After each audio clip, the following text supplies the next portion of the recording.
ஹாய்ங்க. Activated charcoal எப்படி பண்ணுறதுங்கிற வீடியோவை நீங்கள் பார்த்துருப்பீங்க.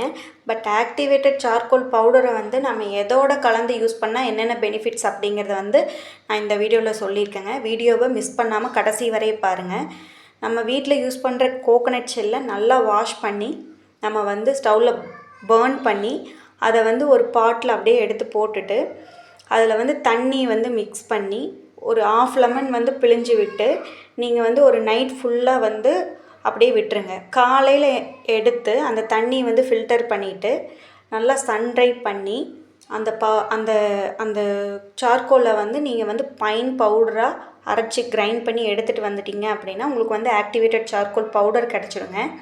இந்த பவுடரை நீங்கள் ரோஸ் வாட்டரோட கலந்து யூஸ் பண்ணிங்க அப்படின்னா ஃபேஸில் இருக்கிற கரும்புள்ளி கருந்திட்டுக்கள் எல்லாம் ஈஸியாக மறையுங்க. இதை இந்த பவுடரை நீங்கள் பல் துலக்குனீங்க அப்படின்னா பல்லில் இருக்கிற கரை சுத்தமாக எடுத்து கொடுக்குதுங்க. நீங்கள் கண்டிப்பாக ட்ரை பண்ணி பாருங்கள். அடுத்து இந்த ஆலோவேரா ஜெல்லோட இந்த சார்கோல் பவுடரை நீங்கள் மிக்ஸ் பண்ணி யூஸ் பண்ணிங்க அப்படின்னா ட்ரை ஸ்கின்னுக்கு நல்லா ஒர்க் அவுட் ஆகுதுங்க. அடுத்து ஹனியோடு நீங்கள் யூஸ் பண்ணும்போது நல்ல ஆன்டி பாக்டீரியலாக ஒர்க் ஆகுது. அடுத்து விட்டமின் இ கேப்சூலோட ஒர்க் பண்ணும்போது நல்ல மாய்ஸ்சரைசிங்காக நம்ம ஸ்கின்னுக்கு இருக்குதுங்க. இந்த மாதிரி வீடியோஸ் உங்களுக்கு பிடிச்சிருக்கு அப்படின்னா நம்ம சேனலை சப்ஸ்கிரைப் பண்ணிக்கோங்க. தேங்க்ஸ் ஃபார் வாட்சிங்.